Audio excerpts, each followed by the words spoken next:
Hello and welcome to the mutual fund talk. अब हम आपके लिए एक नई सीरीज लेकर आए हैं और इसमें हम आपसे बात करेंगे मॉडल पोर्टफोलियोज के बारे में। हमारे अकॉर्डिंग म्यूचुअल फंड में इन्वेस्ट करने के लिए दो स्टाइल होती है, फंड बेस्ड इन्वेस्टिंग और पोर्टफोलियो बेस्ड इन्वेस्टिंग। इसी चीज को डिटेल में समझने के लिए आप हमारी 3 pillars to mutual fund series जरूर देखें। इसको देखने के बाद में आपको इन्वेस्टमेंट पर बहुत अच्छी क्लैरिटी आएगी। इसका लिंक आपको डिस्क्रिप्शन में मिल जाएगा। फंड बेस्ड इन्वेस्टिंग में सिंपली हम अच्छे फंड्स पर बिलीव करते हैं और उन पर अपना पैसा लगाते हैं। इसलिए हमने इक्विटी में ऑलमोस्ट हर कैटेगरी के टॉप 5 फंड सजेस्ट किए हैं ताकि आपको अच्छे फंड्स मिल जाए और आप उन फंड्स को अच्छे से समझ के अपना इन्वेस्टमेंट डिसीजन ले सके। इस प्लेलिस्ट का लिंक भी आपको डिस्क्रिप्शन में मिल जाएगा। दूसरी तरफ पोर्टफोलियो बेस्ड इन्वेस्टिंग होती है जिसमें हम हमारी स्पेसिफिक रिस्क टॉलरेंस और ऑब्जेक्टिव के बेसिस पर कस्टमाइज पोर्टफोलियो बनाकर इन्वेस्ट करते हैं। इसलिए सीरीज में हम different types of model portfolios लेकर आए हैं, लाइक एग्रेसिव, डिफेंसिव और बैलेंस्ड पोर्टफोलियो, ताकि आप अपनी रिस्क के अकॉर्डिंग इन पोर्टफोलियोज को सेलेक्ट कर पाए। इन मॉडल पोर्टफोलियो से आप अपना कोई भी गोल पूरा कर सकते हैं और पोर्टफोलियो के स्मार्ट एलोकेशन से रिस्क भी कंट्रोल रहेगी और सबसे इंपॉर्टेंट टाइमली रीबैलेंसिंग से आप अपने इन्वेस्टमेंट पर कॉन्फिडेंट रहेंगे। इसी के साथ आगे भी हम और डिफरेंट स्टाइल्स ऑफ पोर्टफोलियोज लाते रहेंगे। सो आज इस वीडियो में हम बात करेंगे एग्रेसिव पोर्टफोलियो के बारे में।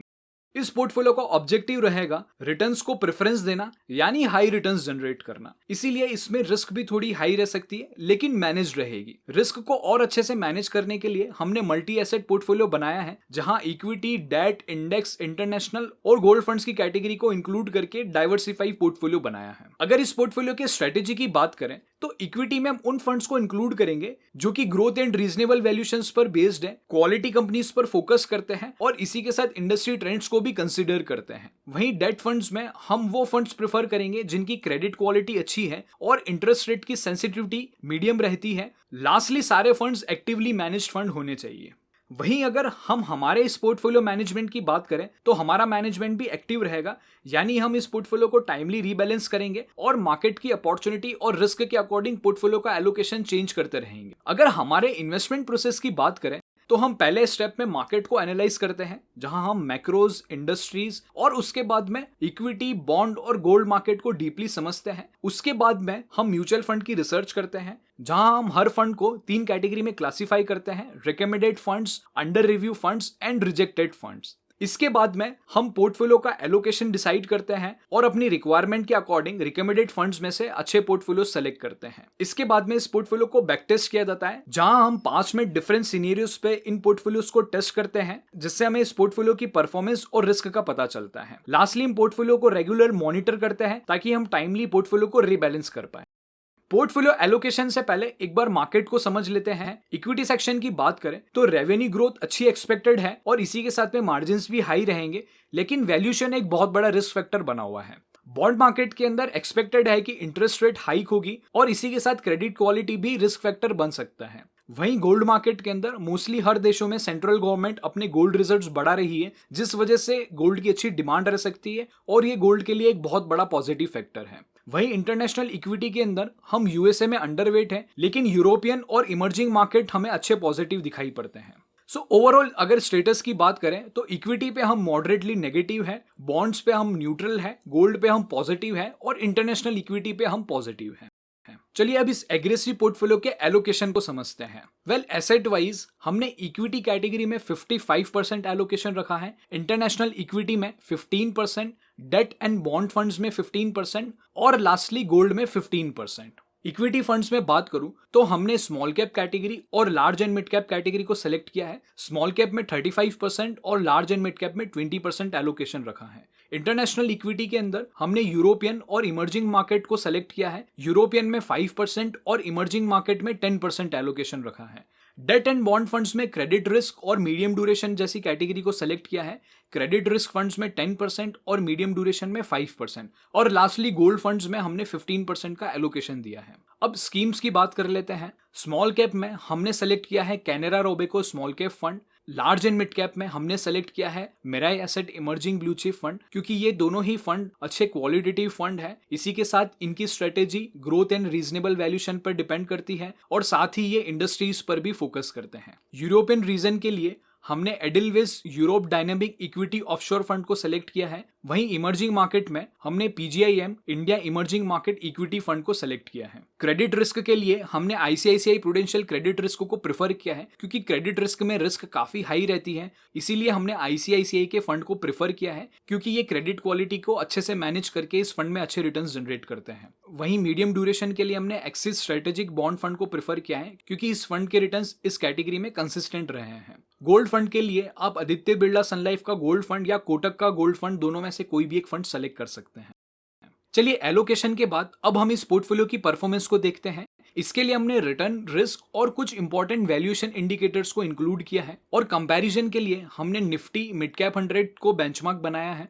अगर मार्केट की करंट परफॉर्मेंस को देखें तो लास्ट 5 ईयर्स में बेंचमार्क के रिटर्न्स 13.08% रहे हैं, लेकिन हमारे इस पोर्टफोलियो के रिटर्न 16.67% रहे हैं। 3 इयर्स में बेंचमार्क के सिर्फ 12.5% रिटर्न्स मिल रहे हैं, लेकिन हमारे इस पोर्टफोलियो के रिटर्न 20.77% तक रहे हैं। वहीं ईयर टू डेट के अंदर बेंचमार्क के रिटर्न 70.34% है, लेकिन हमारे इस पोर्टफोलियो के रिटर्न अभी सिर्फ 44% ही आए हैं, क्योंकि हमें अभी मार्केट ओवर वैल्यूड रख, इसलिए हमने डेट के अंदर एलोकेशन बढ़ाया है और उसी वजह से अभी पोर्टफोलियो के रिटर्न्स बेंचमार्क के रिटर्न से कम दिखाई पड़ते हैं। लेकिन इसका फायदा हमें रिस्क के अंदर दिखाई पड़ता है, जहां हम अगर मार्केट फॉल को देखें, जहां लास्ट 2 इयर्स में बेंचमार्क के अंदर 46.78% तक के नेगेटिव रिटर्न्स देखने को मिले हैं, लेकिन हमारे इस पोर्टफोलियो में रिटर्न्स 26% तक ही नेगेटिव गए हैं। इसी के साथ अगर वॉलेटिलिटी इंडिकेटर को देखें, जिसे हम स्टैंडर्ड डिविएशन बोलते हैं, बेंचमार्क का स्टैंडर्ड डिविएशन 25% तक रहता है, लेकिन हमारे इस पोर्टफोलियो का 14% तक ही रहा है। लास्टली वैल्यूएशंस की बात करें तो प्राइस टू अर्निंग और price to book value indicator को प्रेफर किया है। प्राइस टू अर्निंग 23.77 है और प्राइस टू बुक वैल्यू 3.16 है, जो कि सेंसेक्स के वैल्यूएशंस से भी काफी कम है। यानी वैल्यूएशंस वाइज भी हमारा पोर्टफोलियो मार्केट के वैल्यूएशंस के अकॉर्डिंग काफी कॉम्पिटिटिव है। इसी के साथ चलिए कैलेंडर ईयर परफॉर्मेंस भी देख लेते हैं। 2016 के अंदर हमारा पोर्टफोलियो बेंचमार्क को थोड़े से मार्जिन से बीट कर रहा है। वहीं 2017 में हमारा पोर्टफोलियो बेंचमार्क से अंडर परफॉर्मर रहा है, लेकिन उसके बाद जैसे ही स्मॉल एंड मिड कैप के अंदर परफॉर्मेंस गिरी है, लेकिन हमारे पोर्टफोलियो की परफॉर्मेंस बेंचमार्क से काफी अच्छी रही है। 2018 में जहां मार्केट नेगेटिव था, लेकिन हमारे पोर्टफोलियो की परफॉर्मेंस थोड़े से पॉइंट से पॉजिटिव रही है। वहीं 2019 में अच्छी परफॉर्मेंस मिली है और 2020 में भी काफी अच्छे मार्जिन से बेंचमार्क को बीट किया है। अगर पोर्टफोलियो के इन डेप्थ की बात करें तो सबसे पहले सेक्टर वाइज एलोकेशन देखते हैं, जहां हम ये देख सकते हैं तो सिक्लिकल में पोर्टफोलियो का ऑलमोस्ट 53% तक एलोकेशन है, सेंसिटिव सेक्टर्स में 35% और डिफेंसिव में 10.95%, क्योंकि हमें लगता है कि मार्केट में अभी अच्छी ग्रोथ आने वाली है, जहां पे सिक्लिकल स्टॉक्स में काफी अच्छी परफॉर्मेंस आएगी, जैसे कि फाइनेंशियल सर्विसेज यानी बैंकिंग, इंश्योरेंस जैसी कंपनीज। कंज्यूमर साइक्लिकल हमें काफी अच्छा पॉजिटिव सेक्टर नजर आता है, क्योंकि यहाँ पे कंज्यूमर की डिस्क्रिशनरी डिमांड काफी अच्छे से इंक्रीज होगी, जैसे auto industry, textile, restaurant, hotels etcetera. वहीं बेसिक मटेरियल्स भी कंज्यूमर डिमांड्स पे ही डिपेंड करती है, इसलिए इसके अंदर भी काफी अच्छा खासा एलोकेशन है। साइक्लिकल वाइज, सेक्टर वाइज काफी वेल डाइवर्सिफाइड एलोकेशन है और ऑलमोस्ट हर सेक्टर्स को काफी अच्छे से कवर किया है। वहीं अगर सेंसिटिव सेक्टर्स में अगर बात करें तो मार्केट की ग्रोथ हमेशा इंडस्ट्रियल्स पे डिपेंड करती है, इसलिए इंडस्ट्रियल्स में भी काफी अच्छा एलोकेशन है। वहीं टेक्नोलॉजिकल सेक्टर में भी ऑप्टिमल एलोकेशन दिया गया है। रीजन वाइज एलोकेशन देखें तो पोर्टफोलियो का मेजर एलोकेशन इंडियन मार्केट्स में ही है, जहां पे 87.51% तक है, लेकिन इसी के साथ में यूरोपियन और अमेरिकन मार्केट में भी थोड़ा सा एलोकेशन है। गाइस, सेक्टर वाइज और रीजन वाइज पोर्टफोलियो का एलोकेशन वेल डाइवर्सिफाइड है, इसीलिए पोर्टफोलियो की परफॉर्मेंस में अच्छी ग्रोथ भी रहेगी और स्टेबिलिटी भी रहेगी। लास्टली हम सजेशंस पे चलते हैं,